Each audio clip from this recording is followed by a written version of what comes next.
And so how did we get here? How did we raise this unicorn, I guess? And so, each idea starts with just an idea, and it has to come through a lot to come into life. And the way it started was a very simple prototype, very, very, very simple website, just to collect emails. That was it. Tiago and Christina built a really, really basic prototype. It was faking a lot of things, but it did make calls. And so this was a really important part because it used Twilio, the telecom provider that we use.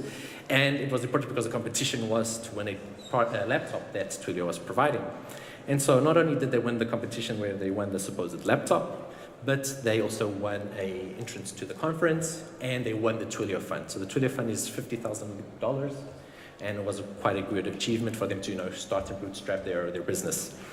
In addition to this, luckily, there were multiple members on the jury panel that were part of other accelerators. One of them was 500 Startups. They actually invited Tiago and Christina to be part of the program, and they decided to go for it as well. They packed up their bags in Portugal, moved over to Mountain View, and were made a part of the program. So some key aspects to this phase is just one, really. Validate your idea, figure out if you have something that people want to pay you for, if there's potential, and try show value quickly, right? So showing things and actually showing the potential is a really easy way to gauge that interest. In architecture, also very simple. We, of course, started with the browser. It was a contact center in the browser within 5 minutes. We have a single-page application built on top of Backbone.js. I don't know if you still remember what Backbone.js, but it was really popular back in the day. There was no React, there was no Vue, nothing like that. And it was supported by a backend built in Ruby on Rails. We had a connector, a system that was communicating with Twilio to do the very basic call functionality. It's basically an HTTP interface. And this was actually done by Tiago Paiva in CoffeeScript, which is a quirky little language that was also very popular at the time. The Twilio components, they also connected with our single-page application in order to do the voice calls. Back in the day, WebRTC was just starting, so the calls at that time was Flash. We had a lot of call quality problems with Flash, so thank God WebRTC came out because that would have been really bad for us if it didn't. And everything was backed with MongoDB as a data store. And in order to them have this prototype up and running with the least amount of money as possible, they actually found a provider that provided free services of MongoDB at like 10 megabytes of data, and that was enough for the prototype. And so they actually used that. They didn't actually have to pay for anything for that. And they deployed their applications on top of Heroku, which also provided free service. So this prototype just cost them time and not money, fortunately. So the tech stack, simple Backbone with Rails, CoffeeScript, Mongo, and Heroku as the platform provider. So this then took us to, say, our infancy stage around in 2012. It was marked by an angel investment of $450,000. Back in January, we used this money to open our first office in Portugal, in the Incubadora de Talkdesk, where we were starting to invest in the team and the Portuguese team.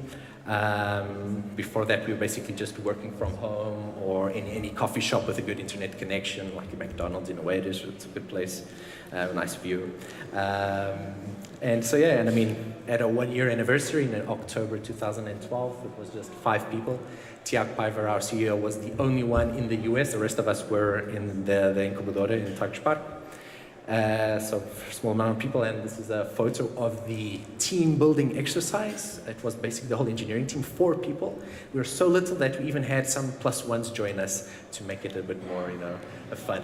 So we were out in Andorra snowboarding.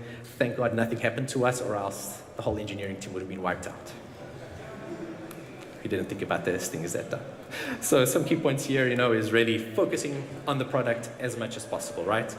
Anything not related to product development, we tried to purchase. So we didn't want to manage infrastructure ourselves, we just wanted to purchase that.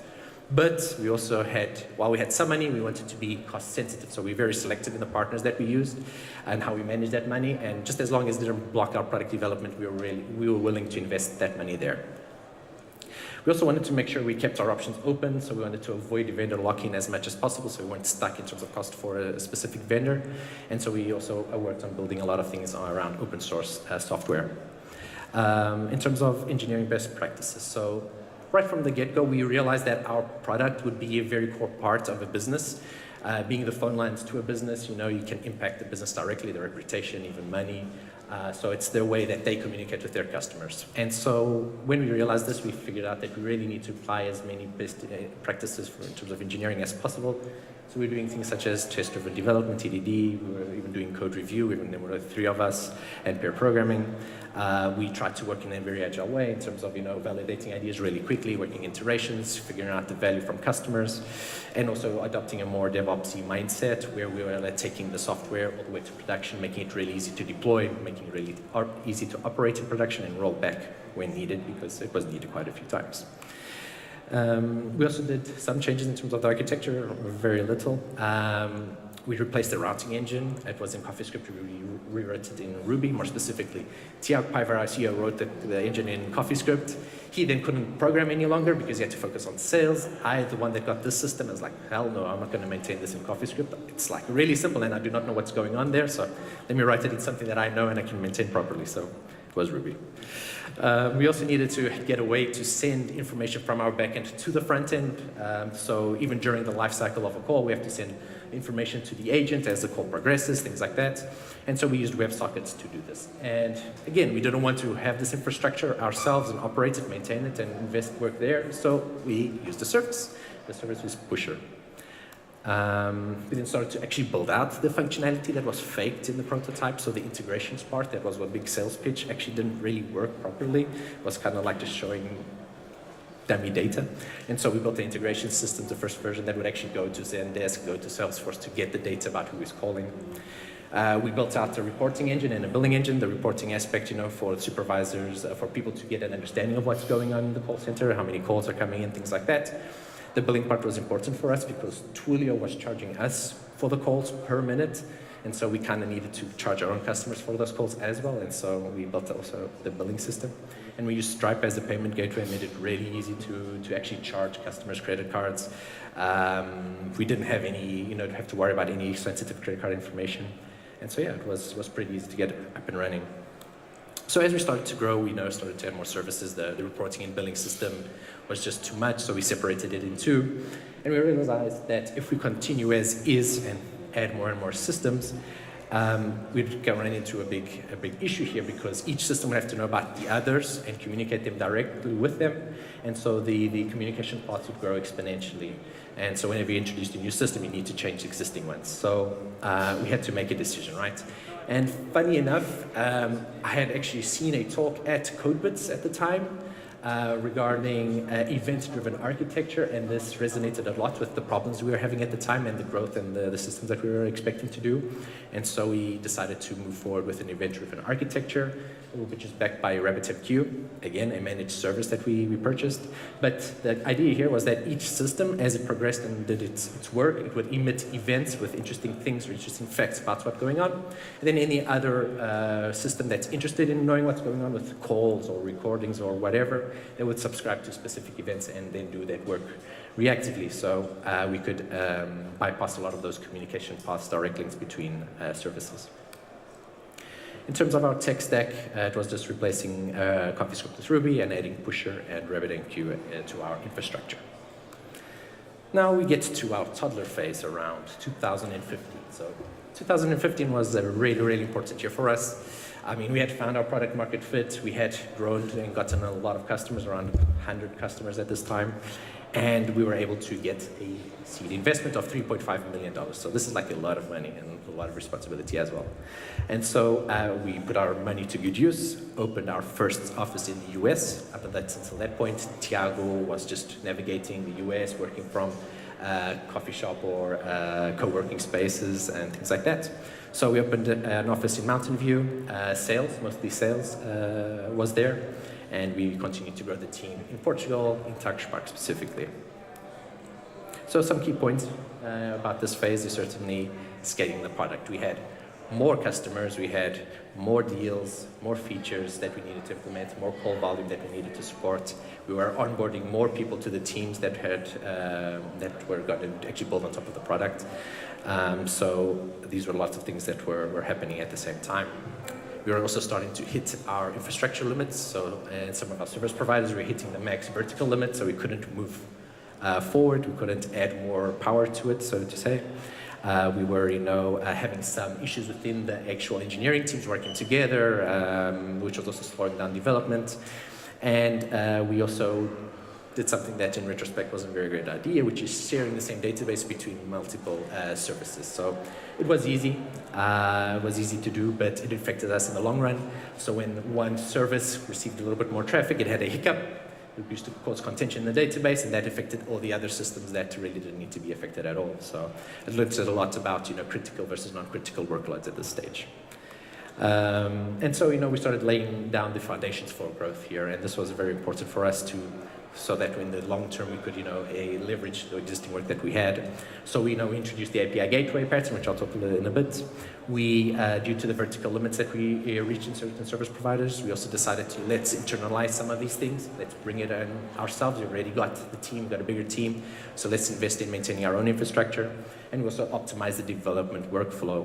So we're using things like Docker, CI/CD to help with the teams working together at the same time. So in terms of architecture, how did it affect? We replaced some of those managed services with our services running on AWS directly, managed by us. This also helped us reduce cost. It also helped a lot there. We did continue to add additional services. Each service was corresponded to a specific business concern. So the authentication system was, more about users logging in. We had this entry system, which is more about, tracking all the calls history and showing that to users and searching through it. And then the contacts, the same thing, managing all the contact data that we collected. We still had, at this stage, a single point of failure, so all of these systems, most of them use the same MongoDB database, so not a good idea.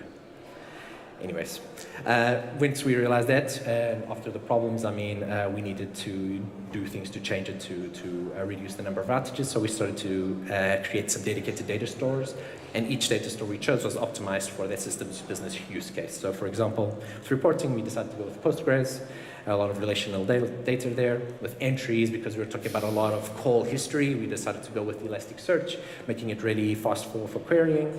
The context, the actual data was stored in a MongoDB cluster, but to make searching really efficient and really fast, we used Elasticsearch as well.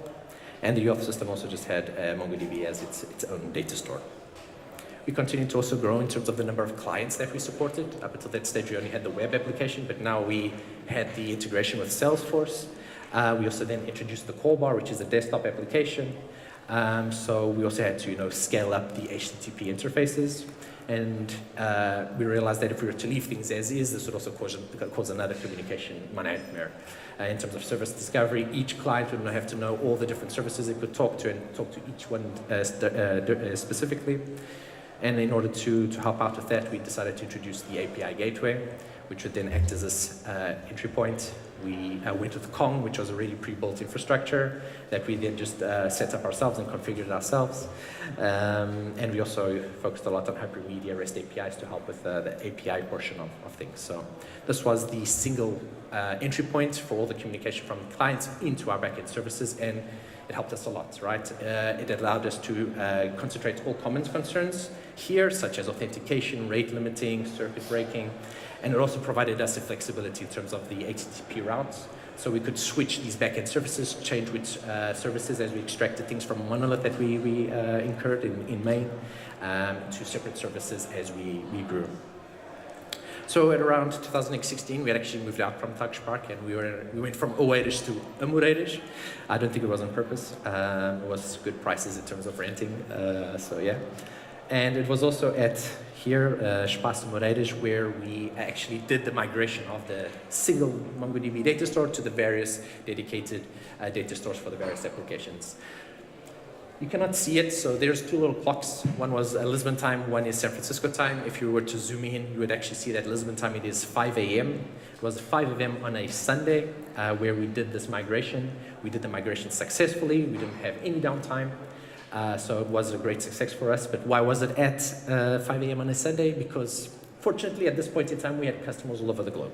So there was no time where there was no traffic on our systems. But 5 a.m. Sundays was when it was the lowest. So if there was going to be downtime, if there was any unexpected issue, it would have at least only affected a very small amount of our customers and their traffic. In terms of the technology stack, we used React and Redux in terms of the front end with the call bar application. So we were starting to bet more on React and dial down on Backbone. We used Grape besides Ruby on Rails for our API backends, and then we added the additional infrastructure around Redis, Elasticsearch, Postgres, all running on AWS, or mostly running on AWS. And so we now move into our teenager years, you know, the terrible teens. We were continuing with our major growth, right?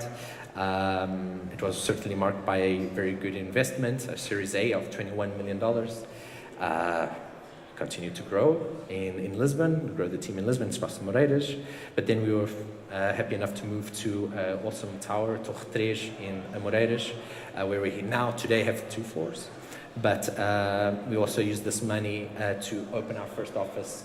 It's a second office in the US because we moved out of the Mountain View office and went to central San Francisco, Mission Street, which is also a great location. So the key aspect to this phase here is that we realized that we didn't just want to be a contact center, we also wanted to become a platform, right? Why did we want to become a platform that others could use and extend upon? First, and most importantly, is the customizability. So the bigger the customers we had, more we realized that they wanted very specific use cases. So we were a product, we didn't want to have custom installations for each customer with specific needs, so we needed to make something that could be very customizable based on these needs. We also wanted a way to leverage additional partners that could provide additional functionality outside our core offering, things that we didn't have time to work on. And so if we were able to build a platform that others could leverage, this would be really helpful. And we also had a growing engineering team that needed to work at the same time on the various parts of Talkdesk, so creating some more platform entry points would help us a lot in this aspect. So we had to solidify these building blocks that others could use. We focused heavily on existing standards, open standards. So for identity providers, we implemented the OpenID Connect spec. We were using Swagger for documenting our APIs for both internal use and external. We tried to use the latest security standards at the time, and then also in terms of redundancy and resiliency, we were a very big concern of ours, and so we were investing additional work in making sure that our systems could handle failures. This was also around the time where we launched the App Connect marketplace. In the contact center industry, this wasn't really something that existed at the time, so it was very disruptive to the way we provisioned additional software to be integrated with the contact center. So, enabling additional uses and all in a very easy way. And one interesting thing about the App Connect marketplace that we did launch is that they had 5 different teams collaborating together in order to get this up and running, and quite a few of you are here. So collaborating not only between engineering teams, within other teams within the organization. We tried to accelerate the front-end development with GraphQL so that we could separate, the front end to the back-end services that provided the necessary functionality. We also invested heavily in micro front-ends to also enable parallel development of those front-ends. We had to add additional domain APIs to help with the provisioning and application lifecycles. We even managed to launch with partners live on our platform, and did this all within 3 months. So it was a stressful time, but it was a time where everybody got together and worked for a common goal, and was also pretty great to see come to life. So in terms of the architecture, we upgraded certain parts, fortunately, without having to change the interfaces. The API gateway also helped a lot here. One of them is that we changed the API gateway from Kong to Zool, so it was a custom application that we built ourselves, precisely because we wanted more configuration and more customization on the logic that was being used. We also introduced a single point of identification within Talkdesk, which would provide full OAuth 2.0 support, provide SSO support, and the more we invested in the single point of identification, the more features everybody would be able to benefit from, so not only internally, but also our partners in integrating and identifying themselves with us. We, of course, added a lot more services in terms of domain APIs, things that we needed, and we added the marketplace at the top there to, of course, support the single sign-on aspect. So in terms of the technology, we added Elixir and Felix, the Phoenix framework to our tech stack. This was to support certain use cases where we're expecting a lot of concurrency and wanted also high availability. We also added Kotlin and Spring. So this was highly leveraged in the API gateway and our ID system, also mainly due to the maturity of the libraries that existed at the time to help make sure that we had something stable, because all the other languages that we were using, weren't confident in the libraries that they were providing us. And we also added Cassandra to support some of these larger data sets that we were handling with, such as recordings. And so this takes us basically to today, the adulthood phase, I guess you could say. So 2018, 2019, and where we got our $100 million in Series B investment. And so today we have the awesome office in Lisbon, 2 floors with an awesome team. We have another awesome team in Porto office, also great space. The picture in the front of the slide is actually of the Porto office. It's a warehouse that was remodeled and it looks really great. We're also opening offices in Coimbra, but also in London, but in London it's more sales. We have our team in San Francisco, in Mission Street, and we also have another team that we're growing in Salt Lake City. So just for you to get an idea on some stats, we have more than 1,400 customers. We have processed in the lifetime of Talkdesk more than 200 million calls. We are processing about 140 million API calls per month, and we manage more than 500 million contacts in our contact database. And at peak time, we actually handle 9,000 active concurrent agents. Where we are structured, so we of course have many teams. At this point in time, we may have like 25, 26 different product engineering teams. Each team is usually composed of a product owner, which is there to help define the what, the why of the product and where we want to go. The engineering manager to help out with the can, the when, hiring, training, managing certain delivery schedules.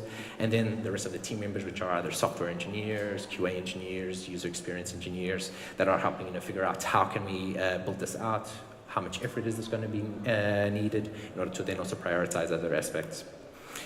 Because there are so many teams, we have organized them into clusters, clusters with given areas, and each cluster is supported by a product director to help with the more product vision of that cluster, the engineering director with more strategic hiring concerns, things like that, people development, and then the technology advisor, which is a little bit more related to the technology and architecture aspect to help support and help maintain some consistency between all the teams and all the work that's going on. And then, of course, each cluster is supported by the VP of product, the VP of engineering, and the CTO, which is myself. And then at all aspects of the organization, we have agile coaches that are helping from the teams to the clusters to the executive leadership team, helping us find ways to better deliver in a better way without repeating the same mistakes and always continuously improve. So the architecture has changed. It has a few additions, of course. In terms of the application architecture, we added a mobile SDK that can be embedded within our customers' own mobile applications and have support interactions triggered from within their own application. So, with Uber or whatever, you need help, you can actually trigger a help flow and speak to an agent afterwards. We're also introducing a mobile application that's being developed in Android and iOS. In terms of routing, we are doing a lot of revamping of the routing engine to be more flexible, more easily composable. This is to address certain business requirements that we have. We have a lot of internal use cases that we need to cater for, billing operations, the support dashboard for our awesome support team in order to handle a lot of the cases that come in, and a developer portal to manage the relationship with partners, API keys, things like that. The data cluster has a lot to do with the data platform, the data warehouse, where we then have additional products built on top of it, leveraging that, such as Talkdesk Live, which is providing a live view of what's going on in your call center in real time or soft real time, and then the Explore, which is the more historical version of looking at the data, figuring out what's going on.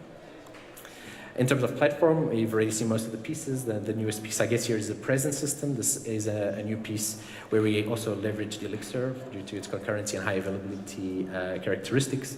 But it's to manage agents' presence, agents' device presence. So you need to know how many agents you have, what status are they in, are they busy, are they taking calls, are they taking text messages, things like that, so that you can then use this information in reporting, of course, but also routing logic, right? So you don't want to send calls to people who are already on a call or things like that. Then, of course, the integrations part, which is a platform for it to be easy to add external integrations to go and fetch that information, and then the various adapters that go and fetch between the 40 plus service providers that we already do have, and then the context system that is going to fetch as much context about who is calling as possible to provide to the agent. And finally, we also have the SRE team, various teams actually, and most of their responsibilities around the application, the data, and the deployment infrastructure of the rest of the teams. In terms of deployment, how we have things deployed, so of course this starts with a browser or a client device. We then have the traffic being sent through either Cloudflare or API gateway. Cloudflare for certain security characteristics, the API gateway to control the ingress. And this is sent to our main site in AWS, which most of our applications actually still run today on Heroku. And then the infrastructure is basically operated and owned by us on AWS directly. We've also heavily invested in creating our own internal deployment platform based on Kubernetes. We have a way to run our critical applications outside of Heroku in case Heroku has a problem. And then we're also migrating a lot of our applications to that new Kubernetes-based platform. And of course, we have a different region in AWS that has just the critical applications, just the critical infrastructure with the critical data sets, just enough so that if there is every major impact in one of our main site, we can have customers switch over to this DR site and still be able to log in to Talkdesk, still be able to make and receive calls, which is at the end of the day the most important thing for our customers. And so in terms of our tech stack, got a little bit more crazy. So I'm not going to go through all of these things, but I just wanted to highlight a few things. I mean, we have the Cobalt design system, which is really, really great. You can think of it as a bootstrap, but way better. It even has React components that can be reused, so it makes front-end developers' lives a lot easier and makes it a lot quicker to bring out new UIs with a lot of common patterns that we have. We're using Terraform and Ansible to automate a lot of our infrastructure based directly on AWS, but also the Kubernetes clusters. We have even developed our own TD command line interface to help make this platform a lot easier to use so that development teams can continue to be autonomous, continue to operate in a DevOps mindset. And then, of course, we have the data warehouse platform, which is the bottom layer, which has a lot of things such as Kafka Airflow to make it all possible. So we have a lot of challenges, of course, a lot of challenges ahead. We are scaling in terms of growth of call volume, performance that we need to always keep an eye out in terms of supporting more and more customers.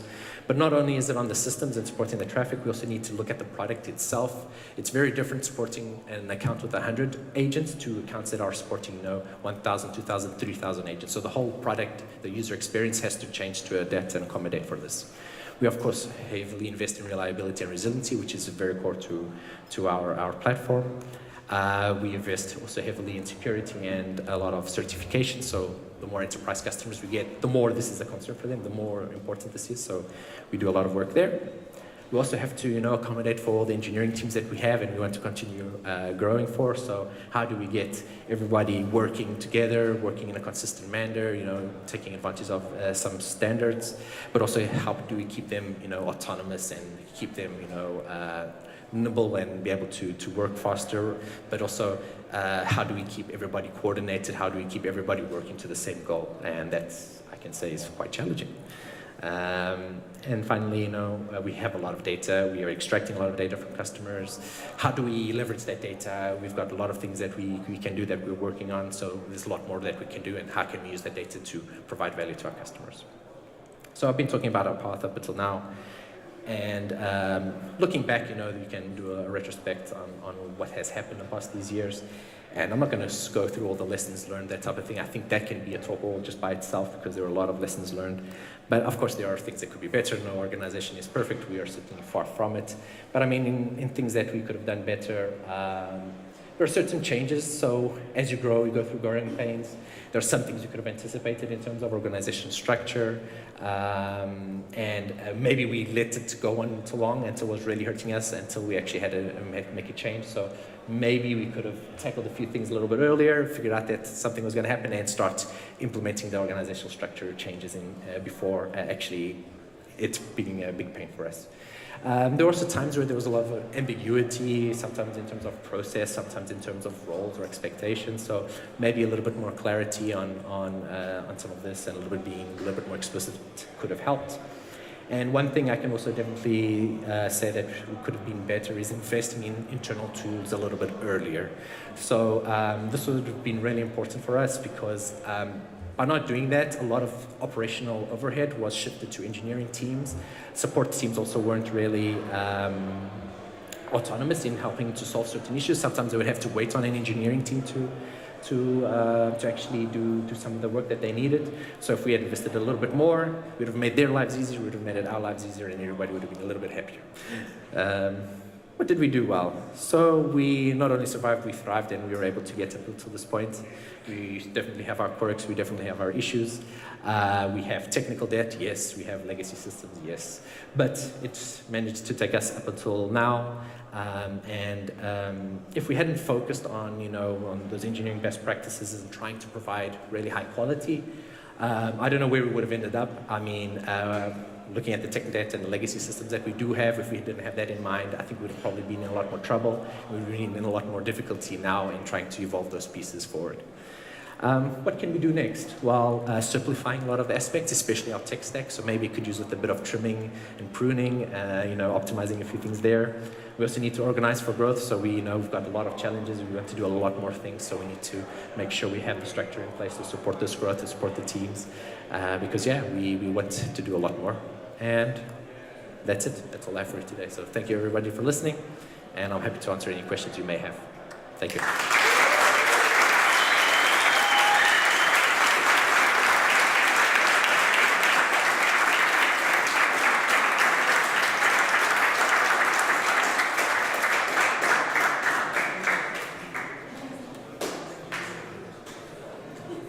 Any questions?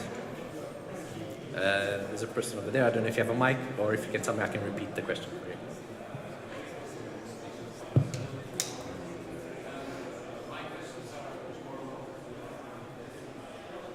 Is it on? Hello? Yeah, okay. My questions are a little bit more related with the beginning of your path, Sure. Of your journey. The first one is, how did you end up in the USA? I couldn't understand that part of it. So it was in the competition, the Twilio competition, that so there was two stages to the Twilio. The first was the competition that could win a laptop, and you just had to submit the idea. They submitted the idea, Christina and Tiago, and they won the laptop. But they also won an invitation to take part in a conference. This conference was going to be done in New York City.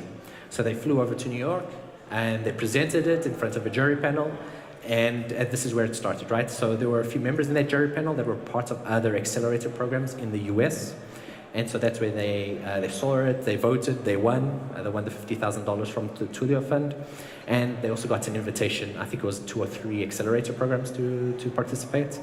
And at the end of the day, they looked at 500 startups, they really liked what they were doing, and so that's when they decided to accept the offer. So they actually flew back to Portugal, packed up their things, flew to Mountain View, California, where the 500 Startups program was taking place. So it's a 3-month program, very intensive program that they try to bootstrap your company, they give classes, things like that.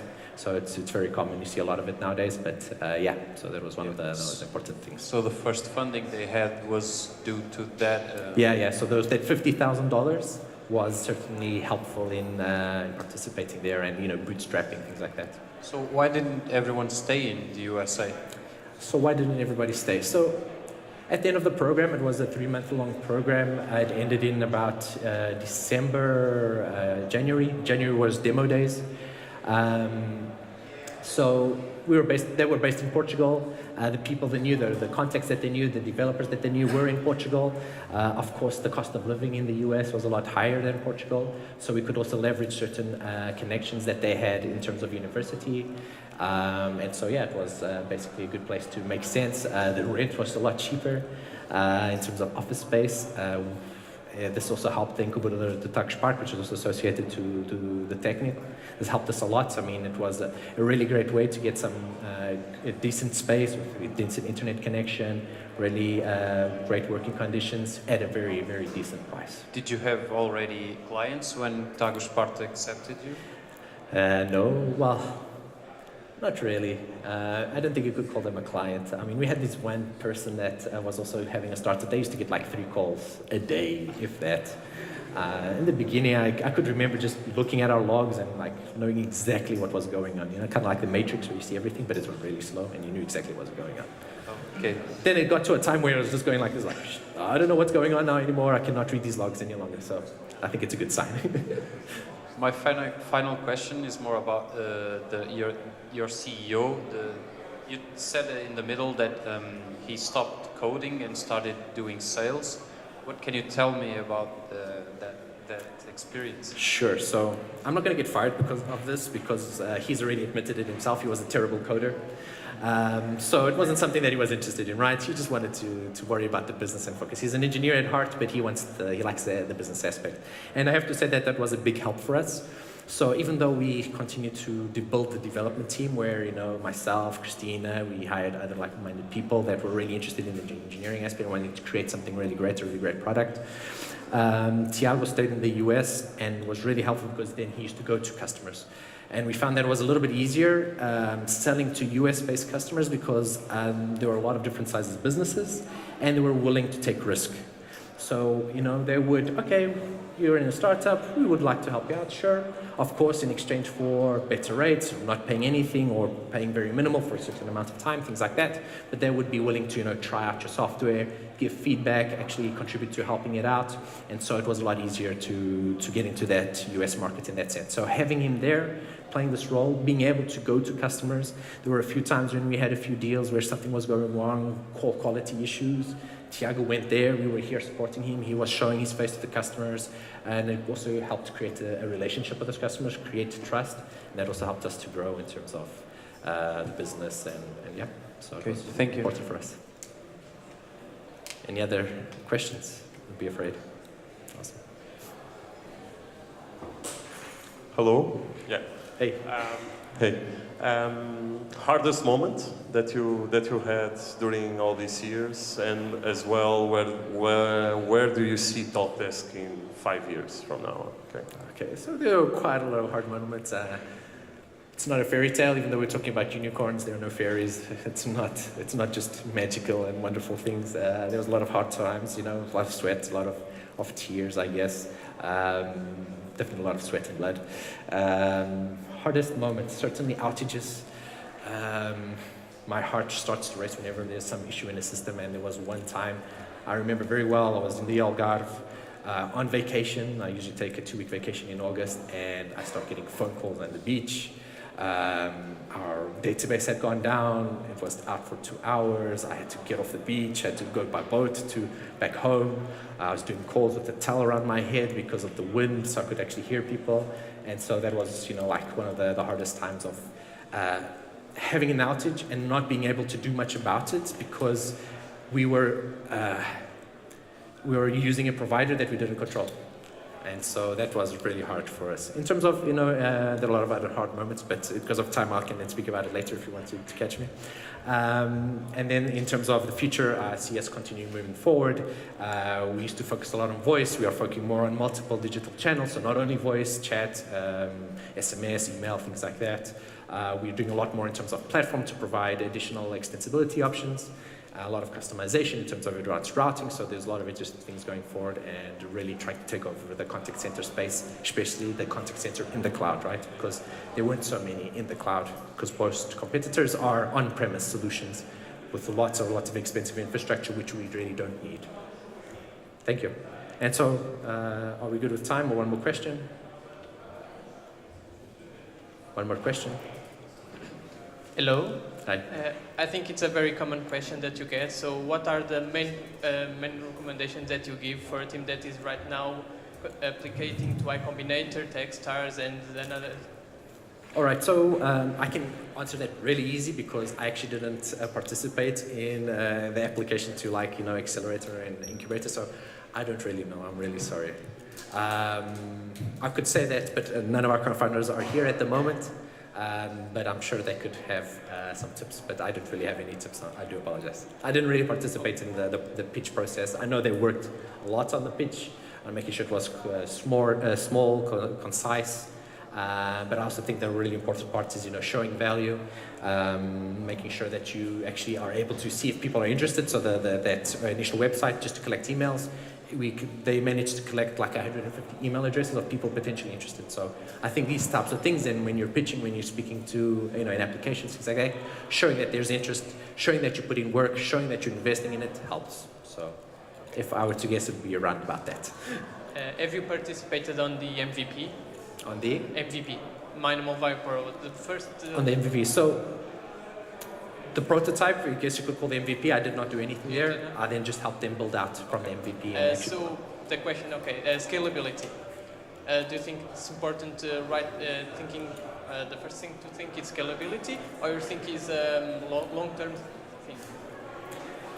Could you repeat? I didn't quite understand. It's a long. Do you think that scalability you need to think long-term, or you need to on your prototype or on your first step? Sure. To think That's a really good question. So you don't want to account for full-on scale, account for like 10x growth, things like that, because if you try and do that, you're going to spend a lot of time doing a lot of effort, because resiliency and reliability, scaling, it's really hard to do right, and it takes a lot of work, a lot of investment. So you probably need to leave that to grow as you and learn from it. So you need to invest a little bit here, but then continue investing in the product. So definitely investing first in the product, and then adding that as you need to, as you grow, and not planning for the next 5 years.